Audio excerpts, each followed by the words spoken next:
అందరినీ కూడా అప్పుడు పట్టుకుందాం అడుగుదామని ఈ సందర్భంగా నేను తెలియజేస్తున్నా. అదేవిధంగా ఇంకొక మాట మనం గుర్తుపెట్టుకోవాలి, ఎంతో మంది ప్రెస్ మిత్రులు పాపం వాళ్ళ యాజమాన్యాలకు వ్యతిరేకించి కూడా మన కోసం వాళ్ళు రాసి వాళ్ళకి న్యాయం జరగాలి. ఎంతో మంది నాకు తెలిసిన వాళ్ళు పత్రికలు పెట్టుకున్నారు, ఇల్లు అమ్ముకున్నారు, పుస్తకాలు వేసారు, తెలంగాణ సాహిత్యాలు ఇండ్లు అమ్ముకున్నారు. వాళ్ళని గుర్తించిన వాళ్ళు ఎవరు లేరు. ఆ రచయితలు, ఆ కళాకారులు, ఆ పుస్తకాలు వేసిన వాళ్ళు వాళ్ళకు గౌరవం దక్కాలి. ఏదో ఒకటి చేద్దాం, మనందరం కలిసి ఈ యాప్ పెట్టుకుందాం. ఈ యాప్లో ఉద్యమంలో ఎవరు ఎంత కాంట్రిబ్యూట్ చేసినా సరే వాళ్ళందరినీ కూడా మరి గుర్తించి గౌరవిద్దామని చెప్పి నేను తెలియజేస్తా ఉన్నా. ప్రభుత్వాలు గౌరవించే కన్నా ముందు ఈ యాప్లో వచ్చినటువంటి డేటాకి తెలంగాణ జాగృతి సంస్థ నుండి ఖచ్చితంగా హెల్త్ ఇన్సూరెన్స్ మేము ఇవ్వడం జరుగుతుంది. ఎందుకంటే ఇది ఉట్టిగా చెప్తలేను నేను. కుత్బుల్లాపూర్ నుండి నాకు ఒక అన్న కలిసి చెప్పిండు, అక్క మా భార్యకు బాగలేకపోతే కనీసం హాస్పిటల్కి తీసుకోలేని పరిస్థితుల్లో నేను ఉన్నాను. సో ఉద్యమకారుల కుటుంబానికి, భార్యకు, భర్తకు, పిల్లలిద్దరు ఉంటే పిల్లలిద్దరికి, ముసలి తల్లి తండ్రి ఉంటే వాళ్ళిద్దరికి, మొత్తం కుటుంబంలో దాదాపు 6 మందికి తెలంగాణ జాగృతి నుండి ఆ యాప్లో ఎన్రోల్ అయిన వాళ్ళందరికీ హెల్త్ ఇన్సూరెన్స్ మేము ప్రొవైడ్ చేస్తాం.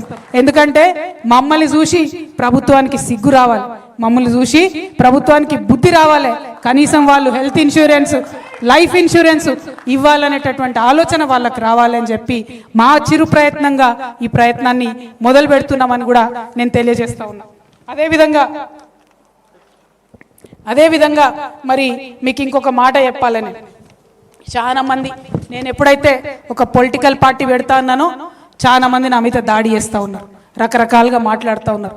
దాడులు మనకేం కొత్త కాదు, 20 ఏళ్ళ నుంచి భరిస్తూనే ఉన్నాం. కాకపోతే మీ అందరికీ నేను ఒక మాట చెప్పదలుచుకున్నా, నేను అధికారంలో ఉన్నా లేకున్నా నా పక్కలు ఎప్పుడైనా ఉద్యమకారులే ఉన్నారు, పైరవికారులు లేరు.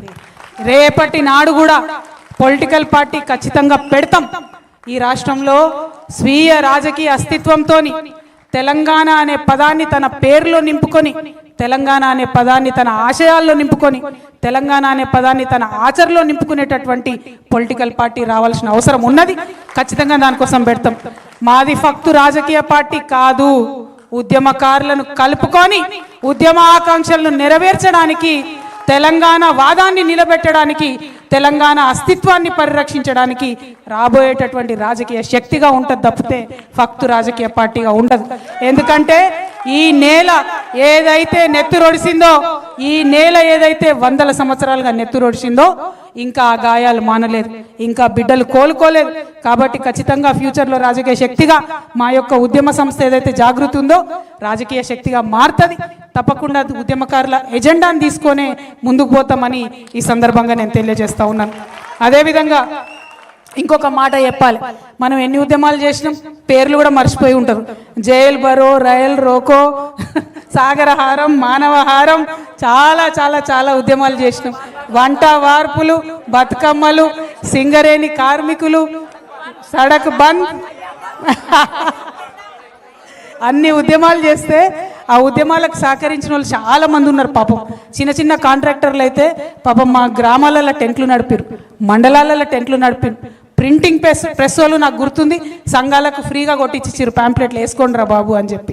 అనేక మంది చిన్న స్కూళ్ళు, పాపం బడ్జెట్ స్కూళ్ళు, వాళ్ళకే స్కూళ్ళు సక్కనడు, వాళ్ళు బస్సులు ఇచ్చి మనకు స్కూళ్ళకు, మనకు ఉద్యమాలకు సపోర్ట్ చేసినటువంటి విద్యా సంస్థలు అనేకం ఉన్నాయి ఈ రాష్ట్రంలో.